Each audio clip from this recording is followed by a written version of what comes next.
Before you start chapter 1 of Algebra 1, you need to know what to expect. You need to know what it is you are supposed to remember from last year or the years before, because that's what students most struggle with. Not so much on the stuff they're currently learning, but it's the stuff their teacher expects them to know how to do. So that's exactly what I'm going to do in this video, is go over all the problems you need to know for chapter 1 to give you that solid foundation. Now, if you actually want to work through the problems as I'm going through this video, then I'll make sure I have a link down below that you can go ahead and download this worksheet and work on them and compare your answers to mine. And if you need more further explanation, that's what this video is exactly going to do. So the first one is classifying following numbers as rational or irrational. So just remember, when we are looking at a rational number, it's basically going to be an integer over another integer. So integers are going to be positive or negative whole numbers. And if we have that representation, or we can represent a number as a fraction, as an integer over an integer, it's going to be a rational number.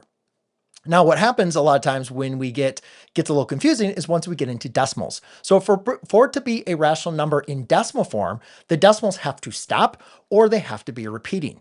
And if we have a radical, then we have to be able to simplify that radical to an integer. So let's go through these examples. Now, this first one, you can see we have a number here, but it has decimals and it looks like it's going to continue on and on forever. So therefore, it's immediately just point to us, this is going to be an irrational number, right? For it to be rational, it has to stop, terminate, or it has to have a repeating decimal. This does not have either of those, so therefore it is irrational. Next example, 5/8. Notice, guys, 5 is an integer and 8 is an integer. Okay, anytime you're going to have a fraction, an integer over another integer, it's always going to be a rational number. This is the epitome of the definition for a rational number. So a fraction as an integer over an integer, ladies and gentlemen, that is going to be rational. Now let's go and take a look at the next one here. Oh, what was happening with my thing? Is going to be the square root of 81. Now, again, when we're dealing with radicals, we all want to be able to say, can we simplify this to an integer? So the square root of 81 is basically asking us what number multiplied by itself is going to give us 81. That answer is going to be 9. Now, 9 is not represented as a fraction, but we can easily represent 9 as a fraction by putting it over 1. Right? Now we can see, hey, follows the definition of a rational number. You could also rewrite that as like 18 over 2. You could also rewrite that as like a 27 over 3. But all the three of these representations still give us the number 9, which is going to be rational. Okay, so we are good there. And this is rational as well. I just forgot to write it. And the last one is going to be the square root of 45. So for this to be a rational number, we have to be able to simplify the square root of 45 as an integer. But we have a problem, because if I took the square root of 36, I know that's equal to 6, right? And if I take the square root of 49, that is going to equal to 7. So there's no integer between 6 and 7. Don't you agree? Right? So square root of 45 is going to give us some decimal approximation that I don't know what it is, but I do know that the answer is going to be irrational. Now let's go and take a look at the distributive property. And the main important thing we just want to remember with the distributive property, most students kind of remember it, is A times B plus C. Now, when we have A times B plus C, or anything expression outside of these parentheses that is representing a grouping form, we're going to multiply this expression or this term to both terms separated by addition or subtraction inside the parentheses. So therefore, this can simplify to an AB plus an AC. And again, it doesn't matter if you have addition or if it's subtraction, but this is usually what students remember about the distributive property. So let's go ahead and apply it to what we have here. In this case, we have a 7 times x plus 5. So I simply can just multiply the 7 times the x, which again, I can't go any further than that. That's just going to represent it as a 7 times x. And then I have a 7 times 5. Now I can simplify 7 times 5, and that is going to give me a positive 35. Now, in the next example, I just have a -3. And again, don't let the negatives go ahead and confuse you guys. Again, we're still multiplying this -3 times the expression or this quantity 2x minus 4. Since the terms are separated by subtraction, we still need to apply our distributive property. So remember, when you're multiplying a integer times a variable with a coefficient, you're just going to multiply that constant by the coefficient, because those are going to be like your like terms, right? 7x I can't do anything with, but I can multiply the -3 times the 2. So -3 times 2 is going to be a 6, and then I have to make sure I include that variable, right? So it's -3 times a 2x. So we just multiply the -3 and 2, which is a 6x. Don't forget that negative. And then over here, I have a negative 3 times a negative 4. A negative times a negative is going to give me a positive. So therefore, this will give me a positive 12. All right, now let's get into evaluating expressions using the order of operations. And ladies and gentlemen, there's a lot of ways to remember the order of operations. I taught it differently than I grew up learning it. But I think the easiest way, and still in my opinion, that I like to revert back to it is just PEMDAS, okay? Now again, as we climb the ladder in our algebra course, we might come up with some different acronyms to better understand the nuances that we can have with order of operations. But I think for right now, PEMDAS is going to do a good job for what we're looking for. And that's basically saying that when we are evaluating which operation to do first, we're always going to work through in parentheses first. Then we're going to look for inside parentheses or grouping symbols like brackets. Then we're going to look into exponents or powers, multiplication and division, and addition and subtraction. Just remember, these are not, multiplication and division is not one before the other, but it's always going to work from left to right. And addition and subtraction is the same thing, not addition before subtraction, but it's always going to be reading it from left to right. So you can see in this first example, we have 8 plus a 2 times 5, right? Now again, from PEMDAS, multiplication is going to happen before we do addition. So I need to multiply the 2 times 5 first. So that's going to be 8 plus a 10. I need to make sure I multiply those. Now I just have 8 plus 10 is going to give me a positive 18. Over here, in this case, again, we have a grouping symbol. So therefore, I'm going to zero in and focus only on the grouping symbol at the point because there's only one of them. So in this case, I have a 12 minus 4 inside this grouping symbol, which is simply going to give me an 8. Then I have a divided by 2 plus 3. Remember, division is before addition and subtraction. So therefore, I'm going to do 8 divided by 2, which is a 4 plus 3. And now I can add those up to give me a positive 7. Now, the next one is we have the absolute value, which you can think of actually as like another grouping symbol. So we're going to go ahead and evaluate these first. So a negative 7 is simply just going to give me the absolute value of a negative 7 is going to give me a positive 7. And the absolute value of 4 is going to give me a positive 4. Therefore, 7 plus 4, you can see, is simply going to be 11. Now, in the next example, we do not have a grouping symbol, but what we do have is a power, right? You can see 2 is being raised to the second power. And remember, power just means repeated multiplication. So this is going to be 2 times 2. So 2 squared is simply going to be a 4. So I have a 30 divided by 5 plus a 4. Then remember, division happens before addition. So 30 divided by 6 is going to be, 30 divided by 5, I'm thinking the answer in my head, is going to be 6 plus 4, which is simply going to simplify to a 10. Next one here is, again, we have some multiplication and division. Absolute value of negative 3 is going to be a positive 3. So I have 4 times a positive 3 minus 6, multiplication before subtraction. So that's a 12 minus 6. 12 minus 6 is simply going to be a 6. And the last example, what we have here is a parentheses plus a power. So again, remember PEMDAS, we're going to focus in on that parentheses first. 9 minus 3 is going to be a 6. Now again, I just like to rewrite things all in there. I'm not going to get rid of this grouping symbol, the parentheses, just yet, because what that is just showing me is that, hey, this is whatever's inside this quantity needs to be squared. Now I simplified that quantity to 9 minus 3 to be 6. But now, following PEMDAS, I did my parentheses. Now I'm going to do my exponents. 6 squared is going to be a 36. So it's a 5 plus a 36 divided by 6. It's very tempting to go from left to right here, but just remember, division happens before addition. So 36 divided by 6 is simply going to be a 6. So I have a 5 plus 6. And that, ladies and gentlemen, is going to be a 11. Now let's get into evaluating each expression using a is equal to 5, b is equal to negative 2, and c is equal to 3. I think the one important thing that I like to stress with students when we are doing this is when you plug in a number for these variables on these values and you plug them into the expression, use your parentheses, okay? It is very important because a lot of mistakes will happen because students forget to use parentheses and then they make a very, very simple mistake.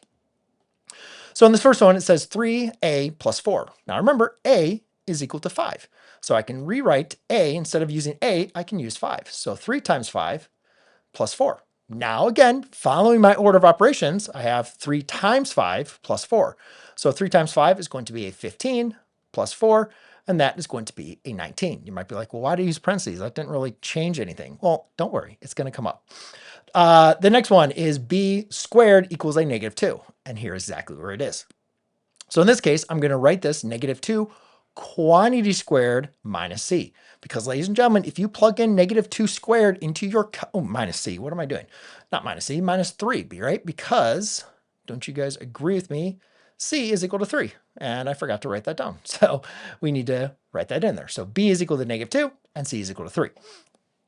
The reason why this is important, if you type in -2 squared, depending on your calculator, depending on how you use it, you don't use parentheses, it will give you a -4. That is incorrect. -2 squared means -2 times -2, which is a positive 4.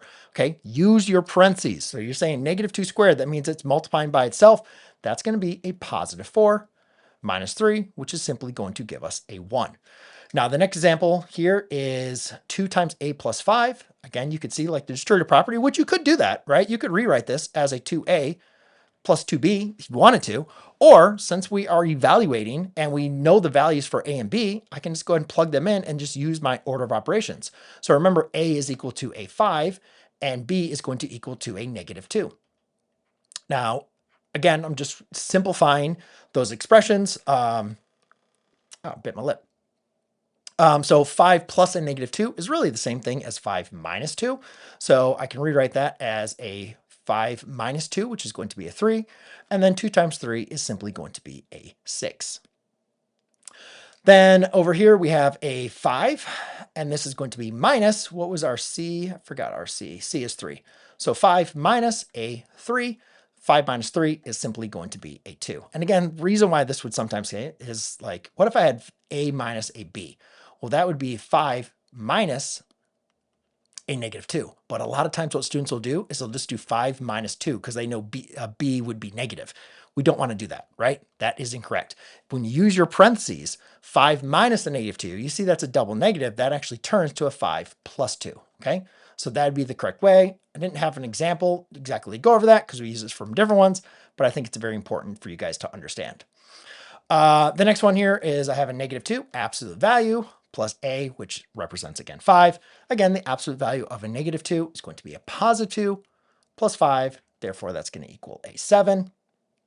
And then on this last one here, this is going to be a 3 cubed minus a 5. And again, I'm just going to always use those parentheses. Now, again, it's important. 3 cubed, right? That's what my c is equal to. Yeah. 3 cubed means 3 times 3 times 3. Right? So 3 times 3 is 9, times 3 again is going to be a 27. And so I'll just write this down, 27, and then we just have a minus 5. 27 minus 5 is going to be a double deuce, or 22. All right, let's get into the next one, which is simplify each expression by combining like terms. So just remember, ladies and gentlemen, 3 plus 3 are two numbers, right? Two integers. 3 plus 3 is 6. Well, the same way, if I have like 3x plus 3x, okay, what do we do? How do we combine these? This is like 3 apples plus 3 apples. So that's going to represent 6 apples, or 6x. So you combine the coefficients when you're combining your like terms.